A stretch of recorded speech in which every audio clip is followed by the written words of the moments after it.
Untuk pertama kalinya dalam sejarah Indonesia modern, seorang Menteri Keuangan secara terbuka menyatakan perang terhadap kekuatan tersembunyi di balik industri energi nasional. Bapak Purbaya Yudhi Sadewa, Menteri Keuangan Republik Indonesia, dengan lantang menegaskan komitmennya untuk melawan mafia migas yang selama ini diduga menjadi salah satu sumber kebocoran besar dalam perekonomian negara. Dalam konferensi pers yang digelar di Gedung Kementerian Keuangan, Jakarta, Purbaya berbicara dengan nada tegas dan penuh keyakinan. Ia menyebut langkah ini bukan sekadar urusan kebijakan fiskal, tetapi perjuangan moral untuk mengembalikan kedaulatan negara atas sumber daya strategisnya.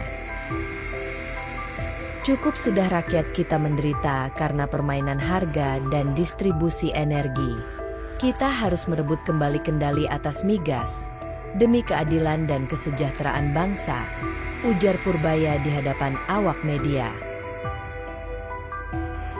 Pernyataan tersebut sontak mengguncang jagat politik dan ekonomi nasional.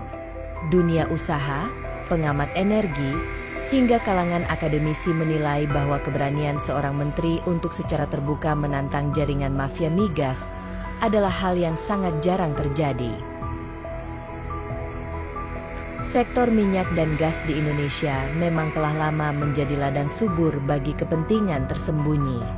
Banyak kalangan menilai bahwa kebocoran anggaran, manipulasi harga impor, serta penyelundupan energi bersubsidi selama ini tak lepas dari permainan tangan-tangan tak terlihat di balik layar. Langkah Purbaya dinilai sebagai gebrakan berani di tengah tekanan besar dari kelompok yang memiliki kekuasaan finansial dan politik kuat. Namun ia tampak tidak gentar. Saya tahu risikonya besar, tapi negara tidak boleh kalah dari kepentingan segelintir orang, katanya. Kementerian Keuangan kini bekerja sama dengan Komisi Pemberantasan Korupsi, KPK, Kepolisian, dan Badan Pemeriksa Keuangan, BPK, untuk membentuk Satuan Tugas Khusus Pemberantasan Mafia Migas, Satgas Migas. Satgas ini bertugas menelusuri aliran dana, kontrak mencurigakan, serta celah kebijakan yang dimanfaatkan oleh pihak-pihak tidak bertanggung jawab. Data awal menunjukkan adanya potensi kebocoran hingga triliunan rupiah per tahun akibat manipulasi harga impor dan subsidi. Kebocoran ini dinilai sebagai penyebab utama defisit anggaran energi dan beban fiskal negara yang terus membengkak.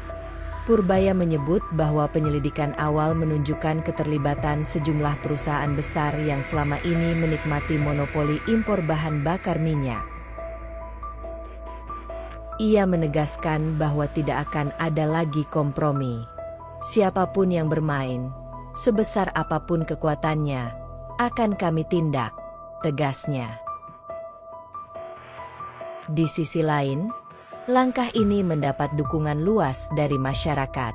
Di berbagai platform media sosial, tagar Purbaya lawan mafia migas menjadi trending topik. Warga menilai keberanian menteri ini sebagai sinyal kuat bahwa pemerintah mulai berpihak secara nyata pada kepentingan rakyat. Dukungan juga datang dari kalangan akademisi dan ekonom senior. Mereka menyebut tindakan ini sebagai revolusi energi yang dapat mengubah wajah ekonomi Indonesia menuju arah yang lebih transparan dan berdaulat. Beberapa pakar menilai, langkah Purbaya ini merupakan bagian dari strategi jangka panjang untuk memperkuat ketahanan fiskal nasional, terutama menghadapi fluktuasi harga minyak dunia dan ancaman ketergantungan impor. Kementerian Keuangan juga mengumumkan rencana pembentukan Pusat Data Transparansi Energi Nasional, yang akan memantau semua aliran dana dan aktivitas ekspor-impor migas secara real-time. Sistem ini diharapkan mampu memutus rantai permainan gelap yang selama ini sulit dilacak. Selain itu, pemerintah berencana memperkuat peran BUMN energi agar tidak mudah dipengaruhi oleh kepentingan bisnis kelompok tertentu. Purbaya menegaskan, Negara harus menjadi pemain utama, bukan penonton di rumah sendiri. Langkah-langkah reformasi ini diiringi dengan dorongan besar terhadap pengembangan energi baru dan terbarukan.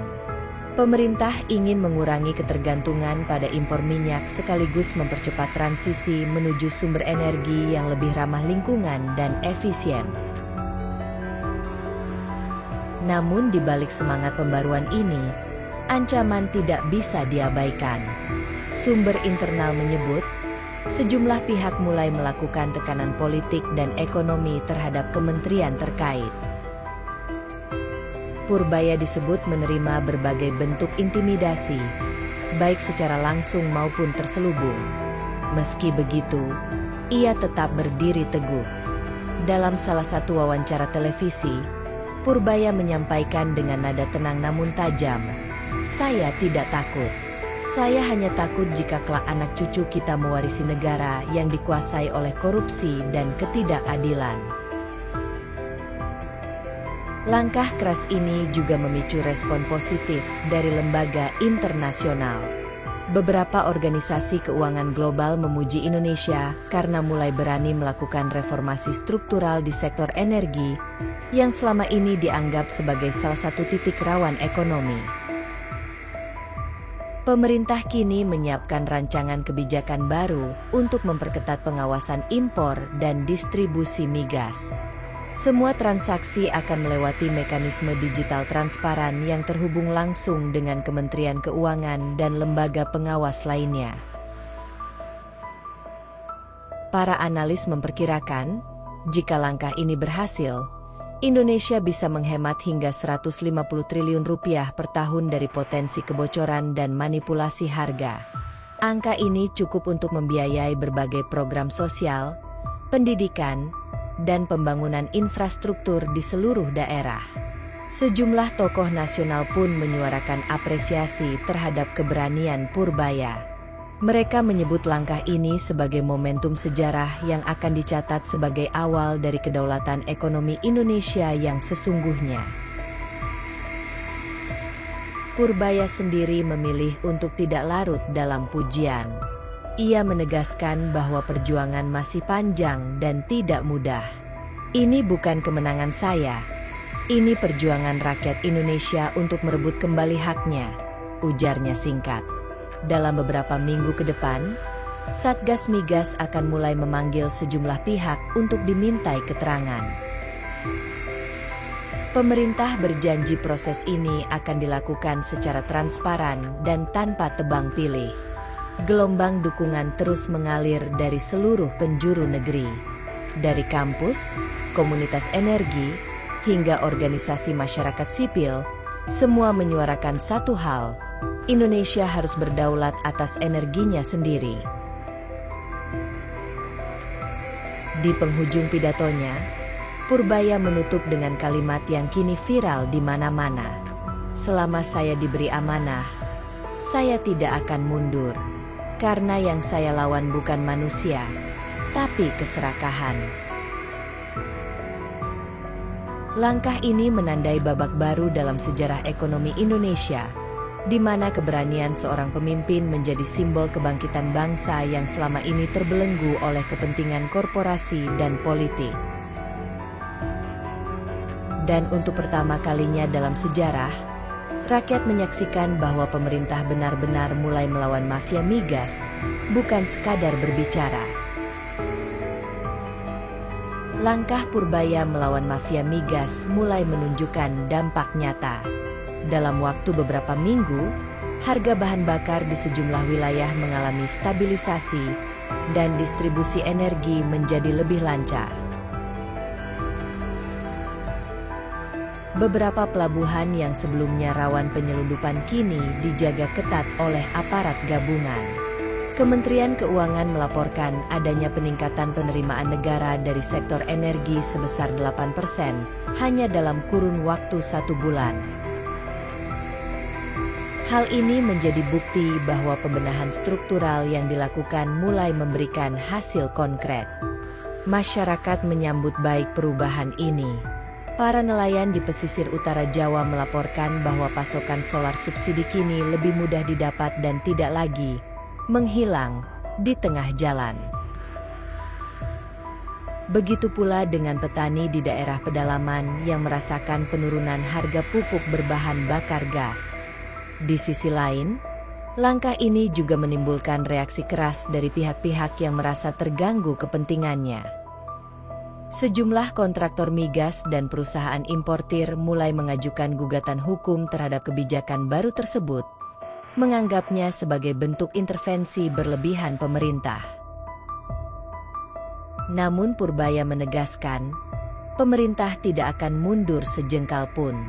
Kedaulatan ekonomi tidak bisa dinegosiasikan, ujarnya singkat saat ditanya tentang gelombang gugatan itu. Sementara itu, dukungan internasional terus berdatangan. Bank Dunia dan Dana Moneter Internasional (IMF) memuji langkah Indonesia sebagai reformasi sektor energi paling berani di Asia Tenggara dalam 2 dekade terakhir. Mereka menilai transparansi yang sedang dibangun akan memperkuat kredibilitas fiskal Indonesia di mata dunia. Beberapa negara sahabat seperti Norwegia dan Jepang bahkan menawarkan kerjasama dalam bidang teknologi pengawasan energi dan digitalisasi rantai distribusi. Mereka menilai Indonesia telah memasuki babak baru dalam tata kelola energi nasional. Di dalam negeri, berbagai lembaga swadaya masyarakat mulai membentuk koalisi pengawas independen untuk memantau pelaksanaan reformasi ini. Tujuannya agar langkah berani Purbaya tidak berhenti di tengah jalan atau digagalkan oleh tekanan politik. Ekonom senior Universitas Indonesia, Dr. Henry Subagio, menilai bahwa keberanian Purbaya merupakan contoh nyata kepemimpinan berbasis integritas. Ia tidak hanya bicara tentang angka, tetapi tentang moralitas fiskal. Ini yang jarang kita temui, ujarnya dalam wawancara televisi. Kementerian Keuangan kini tengah mempersiapkan sistem digital baru bernama Energinet, yang akan memantau setiap transaksi migas mulai dari impor, distribusi, hingga penjualan eceran. Sistem ini akan terkoneksi langsung dengan BPK dan KPK, untuk memastikan tidak ada lagi ruang bagi manipulasi data. Di berbagai daerah, pemerintah mulai melakukan sosialisasi besar-besaran tentang pentingnya transparansi energi. Purbaya menekankan bahwa reformasi tidak akan berhasil tanpa partisipasi masyarakat. Ia mengajak rakyat menjadi pengawas langsung terhadap kebijakan energi nasional. Sementara itu, beberapa tokoh oposisi politik mulai berubah sikap. Mereka yang semula meragukan langkah Purbaya kini memberikan dukungan terbuka, mengakui bahwa hasilnya mulai dirasakan oleh rakyat kecil. Media internasional pun mulai menyoroti Indonesia sebagai contoh negara berkembang yang berani menantang oligarki energi.